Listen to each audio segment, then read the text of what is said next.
Radio 1000 AM presenta Observatorio Racionalista, un punto donde nace el tratamiento crítico sobre los supuestos misterios que perduran en la cultura y donde las duras compuertas de la ignorancia y mentiras pintadas de enigmas se abrirán en un amplio debate, este y todos los sábados, 11 horas, Observatorio Racionalista, por Radio 1000.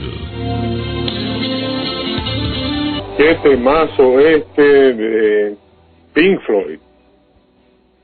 Fue nuestra cortina musical durante aquellos capítulos que le dedicamos al cristianismo primitivo, a aquella suerte de historia que contamos sobre el Dios inventado hace ya más de un año. Y Pink Floyd nos acompañó ahí durante esa ocasión. Buen día, ¿cómo están? Un saludo cordial aquí desde el observatorio a distancia. Hoy les quiero comentar sobre algunas cosas muy interesantes. ¿Suelen escuchar ustedes la frase mi verdad, tu verdad? Cuando estás discutiendo con alguien o estás comentando algo, surgió alguna discusión y te dicen el tipo, sí, yo tengo mi verdad, vos tenés tu verdad. Como si fuera simplemente esa es tu opinión y yo tengo la mía. Esa es otra variante. Hay una que es muy famosa, vos no tenés la verdad absoluta. Esa es famosa. Otra variante es, sí, respeto pero no comparto. Hay así una suerte de muletillas que son utilizadas por aquellos que quieren declarar a toda costa un empate cuando solamente tienen malos argumentos o cuando ni siquiera eso, o peor, están perdiendo por goleada. Es un autoengaño edulcorado para no reconocer que no se tiene argumentos o que los otros argumentos son mejores. Claro que hay ocasiones en que alguna cuestión no puede dirimirse y que no hay suficiente peso en ninguno de los lados y podemos decir, bueno, eso habría que ver todavía, falta entender esto o aquello para poder pronunciarse, en fin. Pero la cuestión es que hay un señor de radio, amigo mío, bueno, era mi amigo parece ser porque ahora ya no conversamos hace un tiempo, que usa mucho esta frase, mi verdad, tu verdad. O como me dijo un compañero de colegio durante una discusión en el grupo de WhatsApp, tu verdad no es mi verdad. Y eso es como si fuera, es una variante del mismo disparate, ¿verdad? Eso es como si fuera que la verdad es una especie de torta que puede repartirse en porciones iguales. No importa lo que se diga, la verdad se transforma simplemente en opinión. Esa es tu opinión y yo tengo la mía.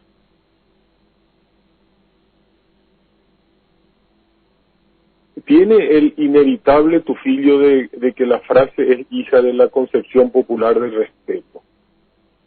Respetar mi opinión y respetar mi opinión. Esa es la exigencia de respetar la opinión ya es un motivo para faltarle el respeto.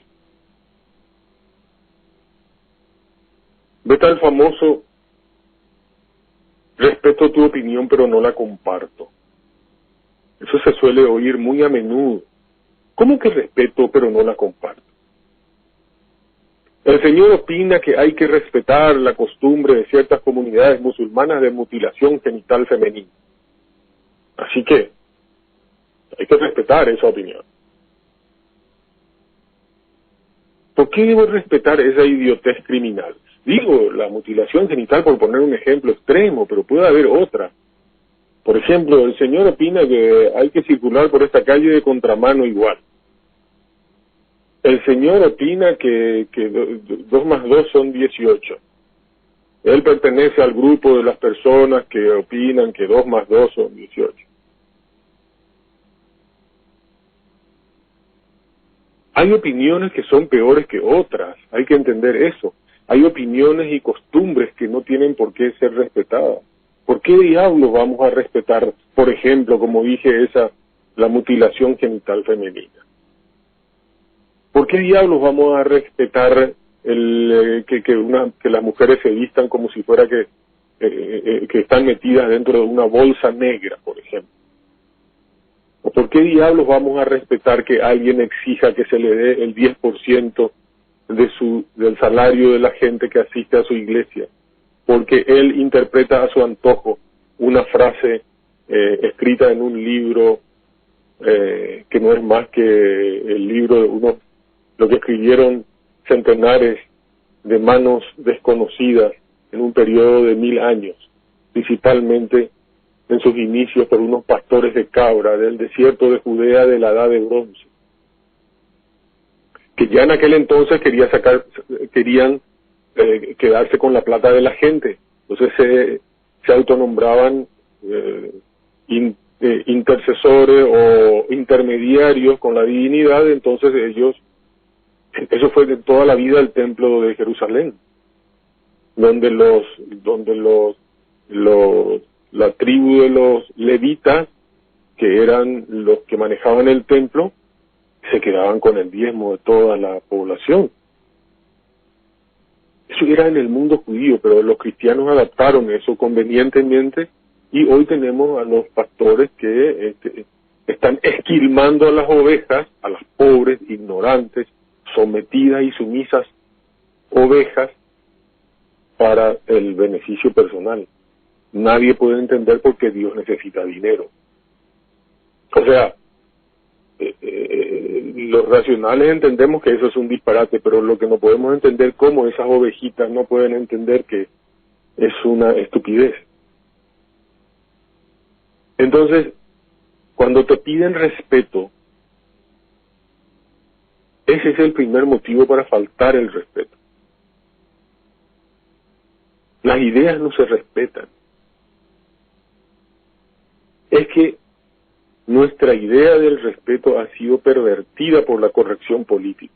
No, señor, ni respeto ni comparto. ¿Qué mierda es eso de respetar sin compartir? Explíquenme qué es eso. Respeto pero no comparto. Se escucha en los debates, se escucha en los programas donde están invitadas ahí personas que tienen que debatir sobre un tema. Uno opina algo y el otro dice respeto pero no comparto. ¿Qué carajo tengo que respetar sin compartir? Y otras veces, por supuesto, eso es mi verdad, tu verdad, simplemente funciona como ilusión de salvavidas, de posiciones indefendibles, de causas perdidas. Como ya dije, como si la verdad fuese una torta donde cada uno obtiene su porción y cada uno está contento. Una especie inaceptable de yo opino que la Tierra es plana y si vos querés opinar que es redonda, bueno, es tu opinión nomás. No. Hay opiniones que están fundamentadas en hechos. Vos podés tener tu opinión, pero no podés tener tus propios hechos.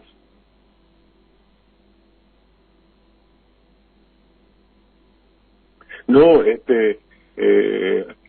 hay que enseñar creacionismo en las escuelas porque después de todo vos crees no en la evolución y nosotros creemos en el diseño inteligente, en el creacionismo, que Dios creó a los seres vivos. Pero ¿cuál de esas dos posiciones tiene mejor evidencia? ¿Cuál de esas dos posiciones está respaldada por la ciencia? No, yo no quiero que a mis hijos se los vacune, porque las vacunas causan autismo, o las vacunas son un medio de control de Bill Gates que te inyectan un chip y Ya vamos a ver que el pastorcito del diezmo cree esas cosas, ¿verdad? Enseguida vamos a ver cuando lleguemos a la frase más estúpida del año. Claro, yo no quiero, es mi opinión, que mis hijos no tienen que vacunarse contra la opinión de la comunidad científica. La ciencia ha eliminado de la faz de la tierra algunas enfermedades con las vacunas, y que ahora hay algunos nuevos brotes por ahí de algunas enfermedades ya prácticamente eliminadas de la faz de la tierra porque los idiotas no vacunan a sus hijos. Entonces, como me dijo en una ocasión el compañero, mi verdad no es tu verdad. Es una variante del mismo disparate. Es el último recurso de quien en una discusión se trata de defender sin argumento. Entonces, como él cierra ahí una muralla, él dice, bueno, yo acá adentro estoy bien confortable. Se niega a evaluar los hechos, las cosas que él sostiene, para ver la descripción de quién se acerca más a la verdad. Entonces, estos tipos son unos relativistas culturales, relativistas morales, relativistas epistemológicos. Entonces, para estos tipos, decir que la Tierra es plana es lo mismo, es tan válido como decir que la Tierra es redonda. Por ahí la Tierra no es perfectamente redonda, es un esferoide, está achatada en los polos. Pero la descripción de es redonda se acerca más a la estúpida idea de que es plana. Estoy poniendo ejemplos. Pero sepan ustedes que cuando alguien te dice, mi verdad no es tu verdad, está diciendo una idiotez. Cuando alguien te dice, sí, esa es mi verdad y vos tenés tu verdad, te está diciendo una idiotez. Cuando alguien dice, comparto, pero respeto, pero no comparto, el pobre tipo quiere ser amable, pero su opinión ha sido pervertida por la corrección política. Esa es la cuestión. Bien, cada una de estas frases puede ser analizada con mayor profundidad, porque hay profundos temas psicológicos detrás, que es la parte que a mí me interesa. Hay muchas cosas psicológicas detrás de esto, pero el tiempo es tirano. Así que yo quiero ir ahora a una mirada histórica acerca del nacimiento de Jesús, aprovechando la fecha, ¿verdad? Ustedes saben que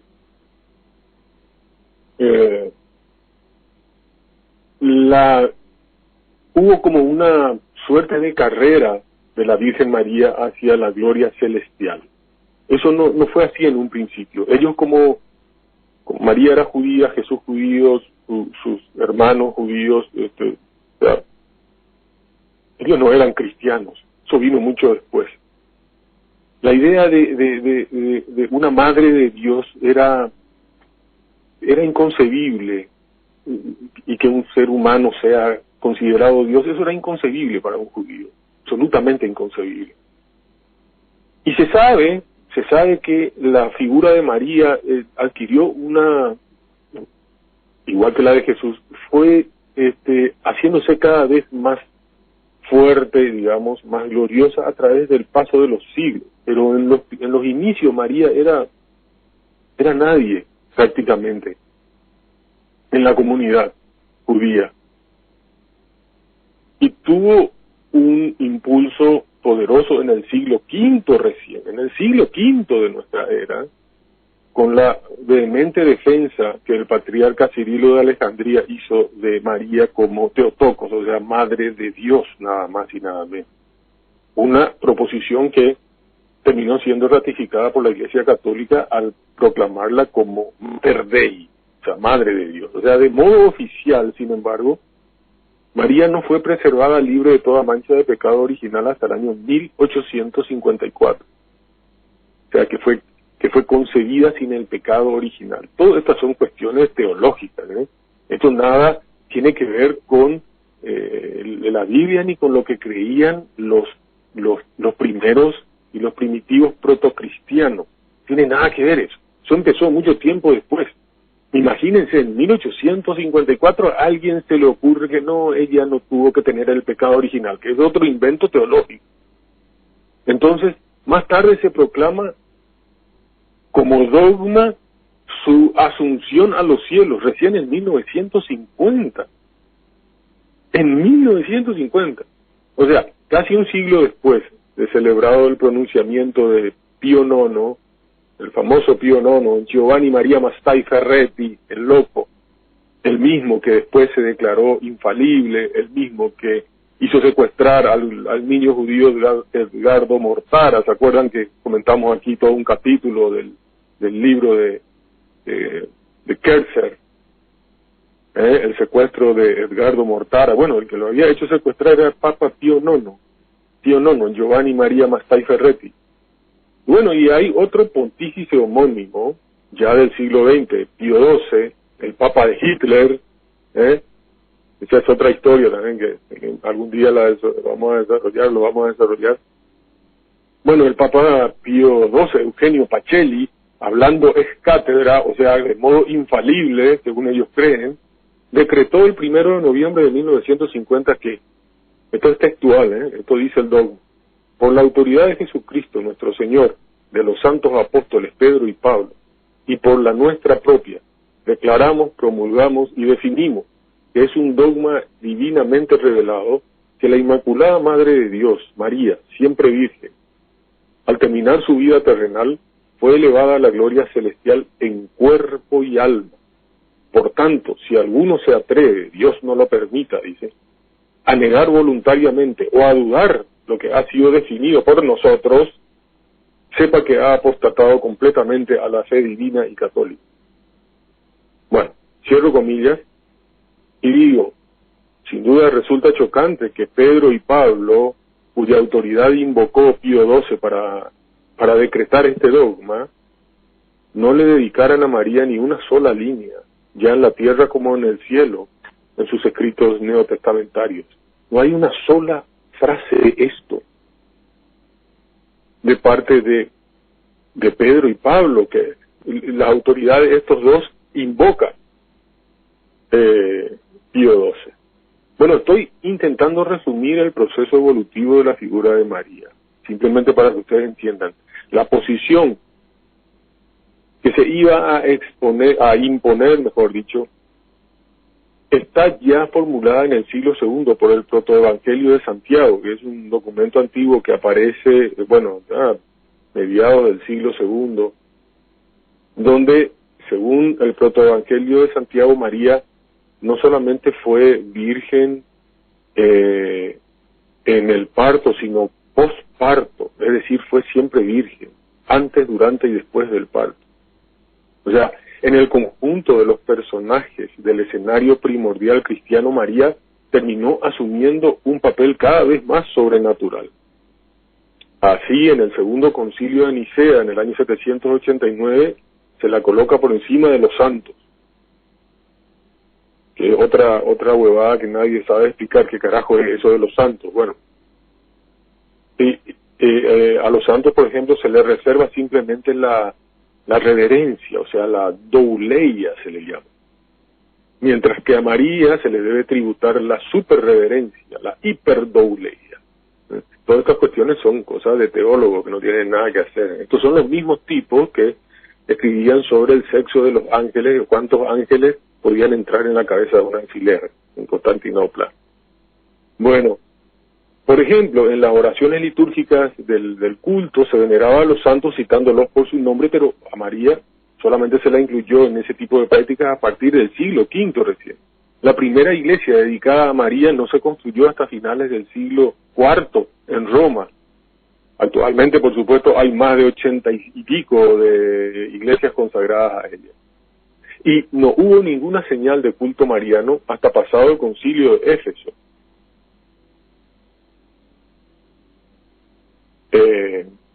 Que fue en el año 431, convocado por el emperador Teodosio II, donde el padre de la iglesia, Cirilo de Alejandría, logró imponer el dogma de la maternidad divina de María mediante cuantiosos sobornos. Se sabe eso, disponemos del inventario de esas maniobras. Existen documentos de esas maniobras, las actas originales del concilio. Una carta de Epifanio, archidiácono y secretario de Cirilo, al nuevo patriarca de Constantinopla, que se llamaba Maximiano, ahí está detallado, se mencionan los regalos entre comillas, ¿verdad? Una lista adjunta los desglosa exactamente, y el padre de la iglesia, Teodoreto, que era obispo de Ciro, sale como testigo, firma como testigo ocular. Bueno, el dogma que impuso Cirilo de Alejandría, el mismo que quemó la biblioteca y que mató a Hipatia, bueno, ese dogma costó una buena ponchada de plata, no cabe duda. Al fin de cuentas, ha mantenido su vigencia hasta hoy y, bueno, el éxito santifica los medios, se podría decir. Entonces María se convierte, a fuerza de decretos, en un personaje de la familia divina, la Madre de Dios, la Virgen en parto, que luego se transforma en Virgen permanente, luego los franciscanos la excluyen del pecado original, luego la interminable fantasía de Pío XII decreta su subida a los cielos en cuerpo y alma, eso ocurría en 1950, y María, a quien, bueno, termina convirtiéndose en madre de la Iglesia, mediatriz e intercesora en favor del género humano ante Dios, etcétera, se va. De esta manera, el cristianismo instaura en el cielo un modelo familiar mucho menos riguroso e inexorable que el patriarcado solitario del Dios bíblico. Ya era toda una familia, padre, madre, hijos, ya estaban ahí en los cielos. Pero, por sobre todo, de seguro, también jugó un papel importantísimo que el dogma de la maternidad divina de María tomase cuerpo precisamente en Éfeso, es decir, en la sede central de la diosa madre Artemisa, cuyo culto era rendido por peregrinos hacía siglos. Eso era habitual, pero cientos de años antes de María. Eso era habitual para los efesios. Artemisa era venerada principalmente en mayo como intercesora, como salvadora y por su virginidad perpetua. Entonces esta figura de Artemisa acabó por fundir su imagen con la de María. Pero yo quiero, eso simplemente a modo de que ustedes entiendan que la figura de ella se fue, digamos, modificando con el paso del tiempo, y esto que yo les estoy diciendo ustedes no van a escuchar en ninguna iglesia, ni en ningún retiro espiritual, ni nada. Esto es revisar la documentación histórica acerca de cómo María fue ascendiendo literariamente y vía decretos al cielo. Y hablemos ahora un poco de una parte importante que tiene que ver con lo que dicen los evangelios sobre el nacimiento virginal de Jesús. Solo Mateo y Lucas afirman esto. La enseñanza no se encuentra en ningún otro lugar del Nuevo Testamento. Como suelo decir, en realidad todo lo que tenga que ver con el nacimiento de Jesús y todos esos portentos de la supuesta estrella que acompañó todo eso, bolas, pues eso son estupideces agregadas después, de la estrella, de los magos y todas esas tonterías,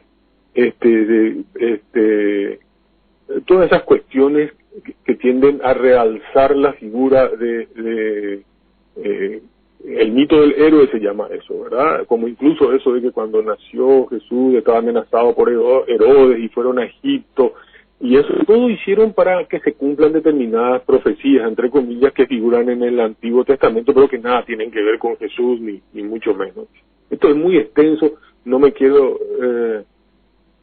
perder en ese análisis, sino quiero ir directamente al tema del nacimiento virginal. Entonces, para millones de personas o de cristianos, cualquier sugerencia de que Jesús fue concebido a través de un proceso normal de reproducción sexual humana, incluso si de alguna manera fue santificado por Dios, se considera escandalosa o una herejía absoluta. Pero la historia, por su propia naturaleza, es un proceso abierto de investigación que no puede estar limitado por los dogmas de la fe. Entonces, los historiadores están obligados a examinar cualquier evidencia que tengamos, incluso si esos descubrimientos pudieran considerarse escandalosos o sacrílegos para algunos. La suposición del historiador es que todos los seres humanos tienen una madre y un padre biológico. Eso deja dos posibilidades. José o algún otro hombre sin nombre fue el padre de Jesús. Y es posible que una lectura más histórica de estas dos historias del nacimiento, a la luz de toda nuestra evidencia sobreviviente, pueda realmente revelarnos un Jesús profundamente humano que la fe dogmática ha oscurecido. Puede ser. ¿Podría esa revelación terminar siendo tan espiritualmente significativa como la creencia en el nacimiento virginal? Bueno, es una cuestión que muchos cristianos, ese tema de la concepción virginal, es una cuestión que hoy día muchos cristianos tienen problemas para aceptar literalmente. Bueno, hablemos un poco del embarazo de María. Los eruditos que cuestionan la verdad literal de la historia del nacimiento de Mateo y Lucas han sugerido que son una forma de afirmar la naturaleza divina de Jesús como Hijo de Dios al darle un nacimiento sobrenatural extraordinario. Esa idea de que los seres humanos son engendrados por Dios es bastante común en la cultura grecorromana. Es muy común. Hay una cantidad de héroes de los que se decía que eran el producto de la unión entre su madre y un dios, por ejemplo, de Platón, de Empédocles, de Hércules, de Pitágoras, de Alejandro Magno e incluso de César Augusto.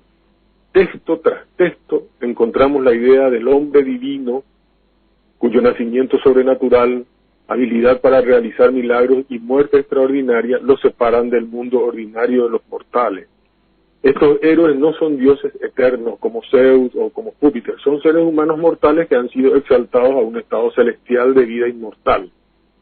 En la época de Jesús, sus templos, sus santuarios llenaban todas las ciudades y las provincias del Imperio Romano. Era muy fácil imaginar que los primeros cristianos que creían que Jesús era tan exaltado y celestial como cualquiera de estos héroes, como cualquiera de estos dioses griegos y romanos, estos cristianos se iban a apoyar. Cristianos que además ya crecían fuera de Israel, ya crecían en un medio completamente permeado por estas historias, por esta forma de relatar la historia del nacimiento de estos personajes. Y esta también entonces fue una forma de afirmar que Jesús era humano pero a la vez divino.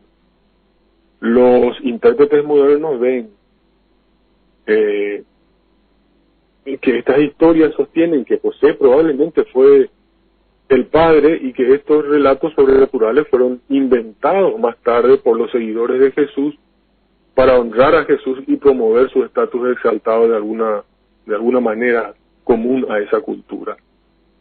Pero todavía hay dudas, o sea, en cuanto al verdadero padre de Jesús, hay otra posibilidad, hay una explicación alternativa de lo que podía estar detrás de estos relatos del nacimiento virginal, entre comillas. Y este asunto tiene algunas vertientes o algunas, no digo, algunos indicios convincentes a su favor. Cuando uno lee el relato del embarazo insospechado de María, lo que es particularmente notable en ambos textos, de Lucas y de Mateo, es un tono subyacente de realismo que atraviesa las narraciones. Parece que son personas reales que viven en tiempos y lugares reales.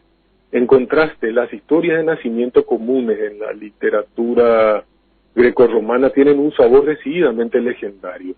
Por ejemplo, en el relato de Plutarco sobre el nacimiento de Alejandro el Grande, su madre Olimpia quedó embarazada de una serpiente, anunciada por un relámpago que selló su útero para que su esposo Filipo no pudiera tener relaciones sexuales con ella. Con eso lograron hacer creer que Alejandro el Grande era hijo de Zeus, no de su padre Filipo, ¿verdad? Bueno, pero ese es claramente legendario, y parece que no tenemos, hay una capa que puede leerse de otra manera en Mateo y en Lucas.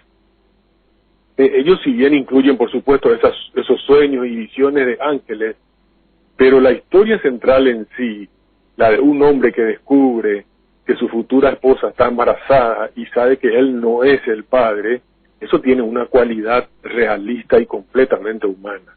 La narrativa, a pesar de sus elementos milagrosos, suena verdadera. ¿Qué pasaría si las historias del nacimiento virginal fueran creadas no para presentar a Jesús como un héroe divino al estilo greco-romano, sino para abordar una situación sorprendentemente real, que fue el embarazo ilegítimo de María? Hay 4 mujeres que Mateo menciona en su genealogía que tuvieron relaciones sexuales fuera del matrimonio y al menos 2 de ellas quedaron embarazadas. Al nombrar a estas mujeres en particular, Mateo parece estar abordando implícitamente la situación de María. Me refiero a la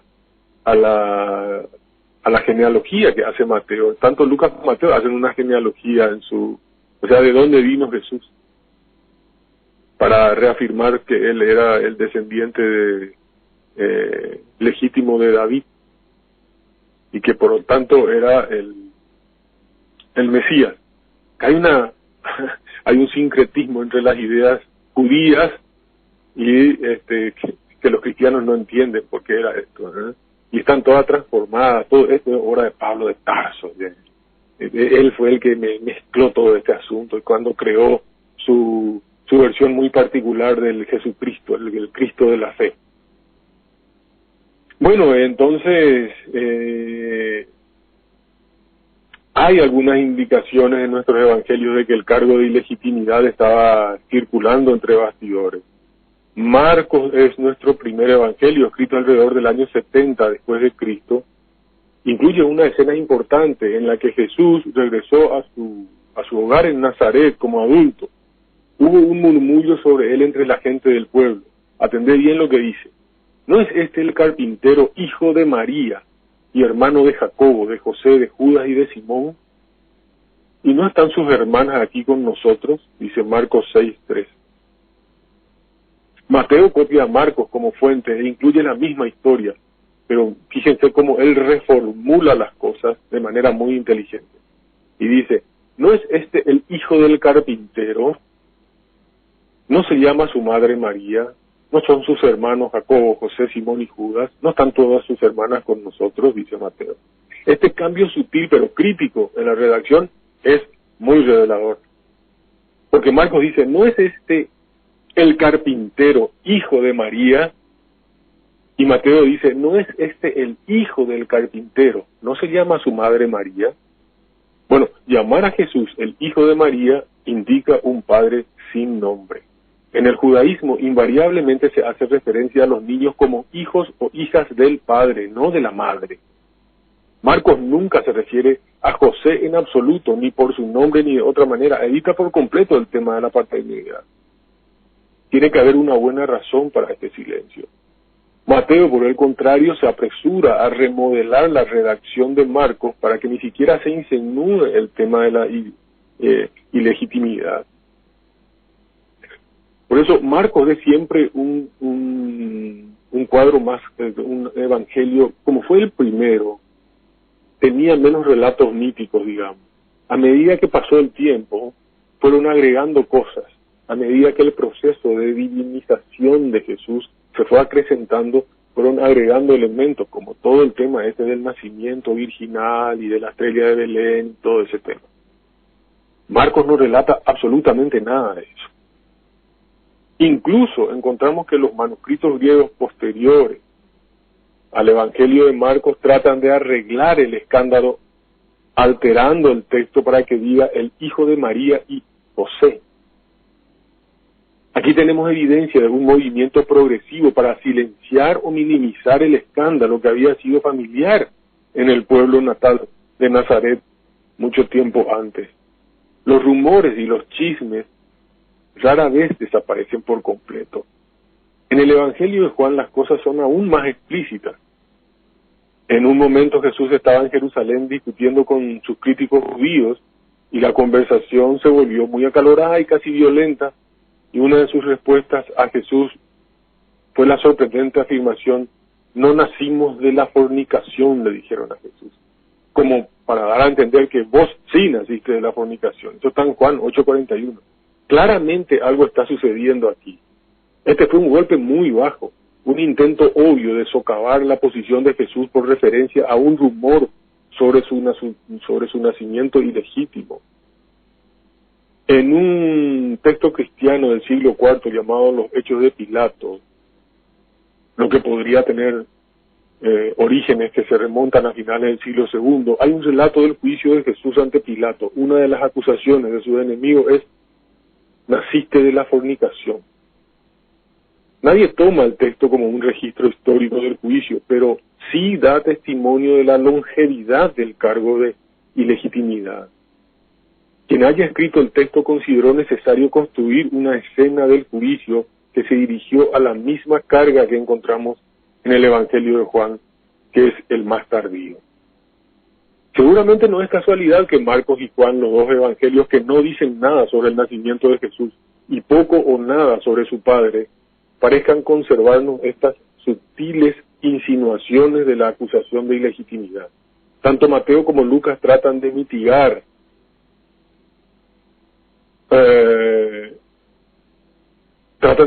este asunto, pero ambos admiten libremente que José no era el padre. Ese es el punto. La noción de ilegitimidad es un elemento constante que se encuentra en los 4 evangelios del Nuevo Testamento. Todos parecen estar de acuerdo que José no era el padre de Jesús. Esa acusación de ilegitimidad no se limita a estos 4 evangelios. El evangelio de Tomás fue descubierto en el Alto Egipto en un lugar llamado Nag Hammadi por un agricultor árabe que estaba excavando en un área en busca de fertilizantes. Había sido sellado en una vasija de barro y enterrado en el campo junto con una docena de muchos escritos cristianos que estaban perdidos, todos escritos en copto, en papiro.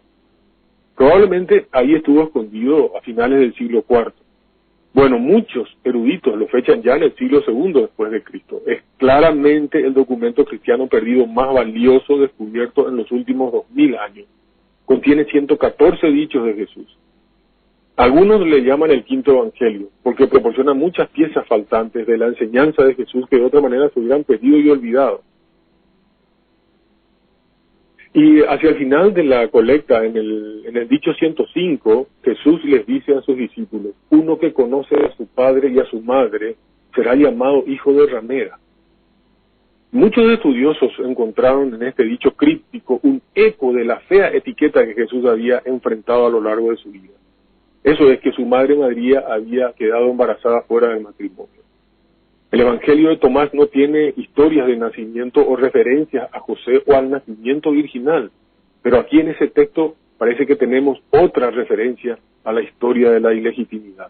La explicación es que la acusación fue injusta y que Jesús sí conocía las circunstancias de su nacimiento, así como la identidad de su padre no identificado y ausente. Entonces, si el padre de Jesús no fue José, ¿quién podría haber sido? ¿Y qué circunstancias llevaron a María, que fuera ella la pobre acusada de fornicación y etiquetada como una ramera? En términos de certeza histórica probablemente nunca lo sabremos, pero si estuviéramos contemplando, o como si estuviéramos tratando de llenar el certificado de nacimiento de Jesús, tendríamos que anotar padre desconocido. Pero hay otra posibilidad que parece una mayor o una posible explicación, que es la siguiente. Hay 3 posiciones básicas que se han ofrecido en respuesta a las 2 historias de nacimiento que encontramos en Lucas y Mateo. Primero, Jesús no tuvo un padre humano. Eso es una cuestión de fe que la gente puede creer. Los que quieren hacer historia no pueden aceptar eso. Tenemos que aceptar la ontología de las ciencias naturales. Entonces el segundo punto sería que Jesús es de hecho el hijo biológico de José, y la tercera posición sería Jesús es el hijo biológico de un varón sin nombre en circunstancias desconocidas.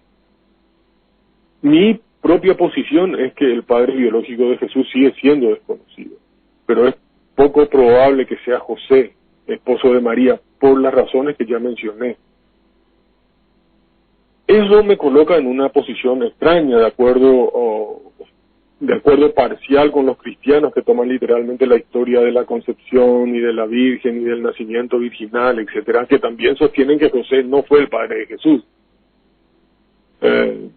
Sí, es una Es la misma conclusión, pero con diferentes premisas.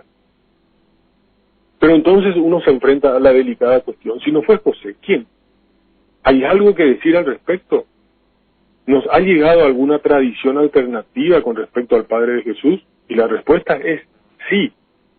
El nombre Pantera se encuentra en varias fuentes antiguas.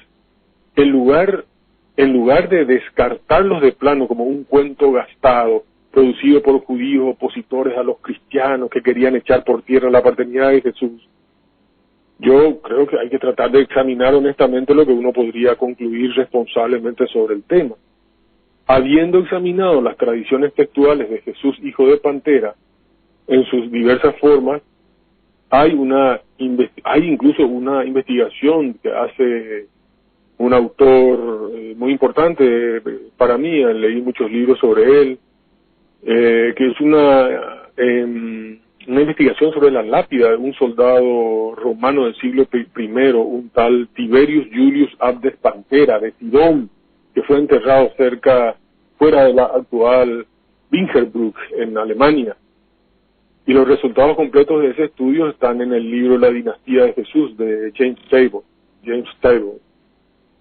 Lo que sigue es un breve resumen. La evidencia textual más antigua sobre Pantera proviene de 3 fuentes. Tenemos 2 historias conservadas en suplemento de la Mishnah, que se refieren a Jesús ben Pantera. El primero involucra al famoso rabino Eliezer ben Hyrcanus, que vivió a finales del siglo I y principio del siglo II. El otro es el rabino Eliezer, que relata la enseñanza del nombre de Jesús ben Pantera, que escuchó en las calles de Séforis, de un tal Kefar Shikin. Este Shikin, hay una historia que involucra también a Jacob, de Kefar Shikin, etcétera. Es una historia que está bien armado el rompecabezas ahí. Y aunque hay otros autores que han dudado de que estas referencias se refieran a Jesús de Nazaret, la mayoría de los expertos están convencidos de que sí, dado que ambos textos parecen usar la designación Jesús ben Pantera de una manera descriptiva, más que calumniosa o polémica. O sea, no están tratando de polemizar, están tratando de describir. Y nos ofrecen una evidencia de que Jesús fue recordado como hijo de Pantera en la región de Galilea, e incluso en las calles de Séforis a principios del siglo II. El filósofo griego Celso relata en un trabajo polémico contra los cristianos conservado por el teólogo cristiano Orígenes que había encontrado escrito que Jesús era hijo de un soldado romano llamado Pantera. Bueno, retomo y sigo. Orígenes responde que la historia fue inventada por aquellos que se negaron a creer que Jesús no tuvo un padre humano y fue concebido por el Espíritu Santo. El apologista cristiano del siglo IV, Epifanio, parece tomarse muy en serio la designación de Jesús, hijo de Pantera. Atiendan esto, porque argumenta que el nombre es en realidad un apodo de Jacob, el padre de José, esposo de María. Entonces, en lugar de negar toda la historia, él simplemente dice es parte de la tradición familiar e intenta explicarlo dentro de ese contexto. Eso es un apologista cristiano del siglo IV. Si uno comienza a leer la literatura sobre Jesús, hijo de Pantera, la explicación más común que se encuentra es que Pantera no es el nombre real de ningún individuo en absoluto, sino un juego de palabras, pártenos o virgen, que los judíos opositores a los cristianos inventaron para burlarse de sus enemigos, dicen algunos otros estudiosos. Pero sorprende mucho que eso digan y que se hayan referido a esa idea como la forma de descartar las historias de Pantera como referencia a un individuo específico, porque esa explicación es débil por 2 razones. Primero, lingüísticamente las palabras griegas Pantera y Pártenos no están relacionadas, ni siquiera en su forma fonética. Pero lo que más es importante es que ninguna de las fuentes más antiguas citadas anteriormente, incluido Orígenes y Epifanio, quienes creían en el nacimiento virginal, hacen uso de esa explicación. Epifanio en particular reconoce que ese nombre es un nombre real en la familia de Jesús, y su única defensa de que esté asociado con Jesús es afirmar que ya estaba en la familia antes del nacimiento de Jesús. En ese sentido, Jesús podría ser llamado con razón hijo de pantera. Porque, ¿cómo podría? Bueno, en fin, quiero saltar cuestiones muy eruditas ya, pero hay historias que nos hacen pensar que la lápida de este Tiberius Julius Abdes Pantera en Bingerbruck, Alemania, fue un soldado particular, un arquero del siglo I que era de Sidón en Palestina. Eso es una cuestión muy importante y que yo creo que podríamos desarrollarla con mayor detalle en el futuro. Pero es muy llamativo que José desaparezca de las escrituras así como están y que se haya inventado esa historia de la que se haya inventado esa historia del nacimiento virginal como para cubrir un hecho que podía haber sido muy llamativo. Yo quisiera, debido al carácter extraordinario de Jesús y de su hermano Santiago y de los demás miembros de la familia, yo puedo imaginar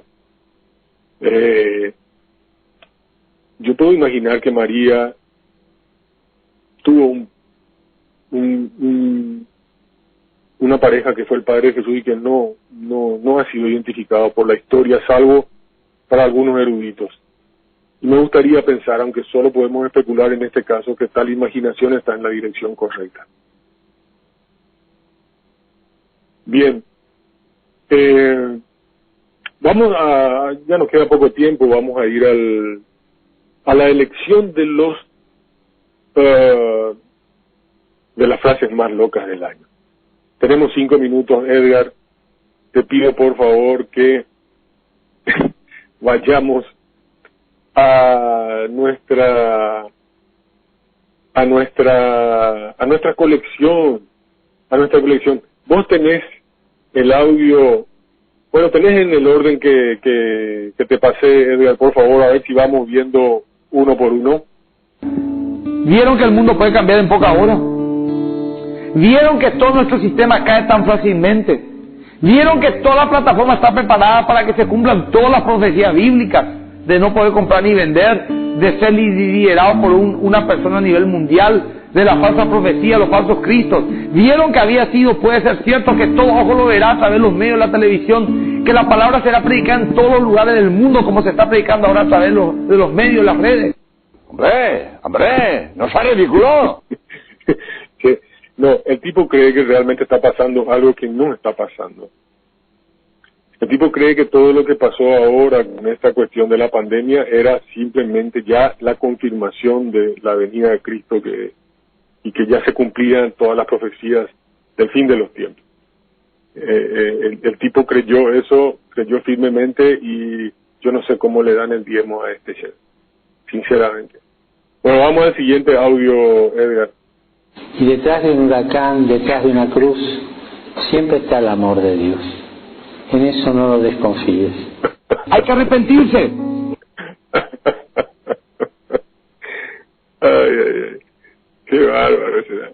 No, yo sinceramente me está costando elegir. Este del Papa es increíble. Ya ponen por traemos, señor, eso por favor.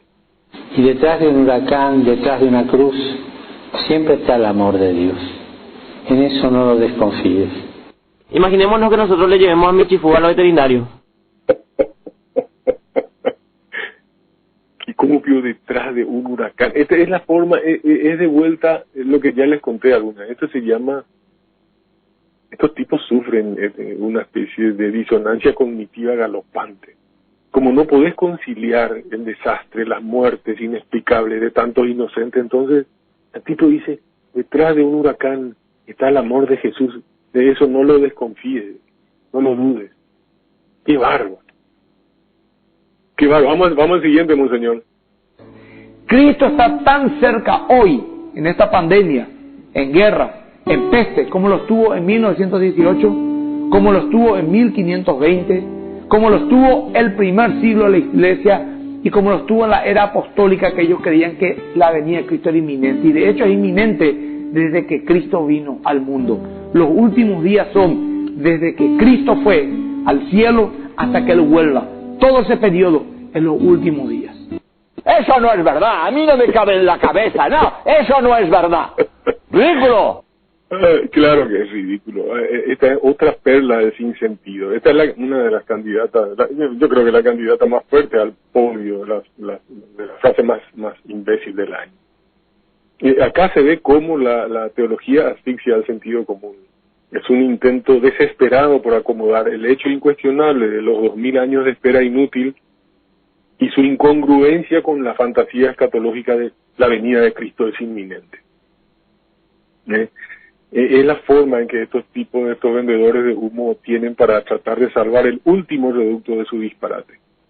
Lo cierto es que para cualquier mente medianamente sana hay un abismo insalvable de contradicción entre el concepto de inminencia y una espera de nada menos que 2000 años. Cualquier mente más o menos funcional, cualquiera con sentido común, nota que hay que ser vendedor de humo al precio del 10% del esfuerzo ajeno para hacer este intento grotesco de torcer y adulterar la semántica, esperando que la gente crea que 2000 años es igual a los últimos días. Bueno, ya este pasó a la final, ya para mí pasó a la final. El tipo está colgado de un clavo ardiendo, prendido a su mamadera de fantasía. Esa es la forma, entiendan ustedes, en que especula la teología. La teología al servicio de la fe se entrega a toda clase de juegos semánticos, abusando de la interpretación simbólica, alegorizando cualquier cosa para hacer que signifique aquello que ellos quieren que signifique, que necesitan que signifique. Es una forma de autoengaño. No tengan ninguna duda, decir que los últimos días son desde que Cristo fue al cielo hasta que Él vuelva, todo ese periodo en los últimos días, decir eso es una idiotez. Es una idiotez. Y ese es el efecto, señores, del opio de los pueblos. Este es simplemente un ejemplo pedagógico de cómo las creencias imbéciles destruyen las capacidades cognitivas. Vamos al último audio, monseñor. Venta de humo 2, el sonido de trompeta. Ahora, hay que ser sincero. El mundo está viviendo momentos muy especiales. Solamente anotar algunos. Este sonido de trompeta que se están oyendo en distintos lugares del mundo, en el cielo. Es cierto de que puede darse esos fenómenos. Y de hecho se está dando. Terremoto en Turquía, terremoto en California, explosión de volcanes como el Krakatoa de Java, Indonesia, que explota después de 120 años. Incendios forestales cerca de centrales nucleares. Ahora la noticia esta semana fue Chernobyl y todo lo que está pasando. Incendios forestales, recesión económica a nivel mundial, rumores de guerra. 72 años ahora, el 14 de mayo, cumple el pueblo de Israel de haber vuelto a su tierra prometida, lo cual es una profecía muy grande. El fin de la diáspora en 1148, sin duda alguna, es uno de los acontecimientos más extraordinarios de las profecías bíblicas. También sobre el microchip, el nuevo orden mundial, el fin del papel moneda, etcétera, etcétera, etcétera. Pobre infeliz. No, el tipo cree que hay unas misteriosas trompetas que están sonando por ahí anunciando el fin. Lo de los sismos consecutivos de los primeros días de julio en California. Bueno, vamos, el mundo sabe que esa es una zona altamente sísmica, nada de otro mundo. Y podría venir uno bien grande, eso está dentro de lo previsto. Incendios forestales y cerca de centrales nucleares, habla de Chernobyl para darle más catastrofismo. Por Dios, para morirse de risa de todo esto. Por último, lo que faltaba es, para que no quedaran dudas de que este señor tiene una mazamorra conspiranoica en la cabeza, y apocalíptica también, aquí que cree en la historieta del microchip y el nuevo orden mundial. Vergüenza ajena. Vergüenza ajena. ¿Qué mierda significa esto? Muchachos, yo elijo, pese a que todos estos tienen que ser tienen que ir para el podio, creo que la frase más estúpida del año es la del Papa. Así que vamos a escuchar por una última vez, monseñor, eso, por favor. Y detrás de un huracán, detrás de una cruz, siempre está el amor de Dios. En eso no lo desconfíes. ¿Michifus? Bueno, señores, Gracias por habernos acompañado este año. Nos despedimos hoy con un super tema. Creo que es el tema de Country Line de Bee Gees para los memoriosos y nostálgicos. Y será hasta siempre. Gracias, que la vida te acompañe. Chao.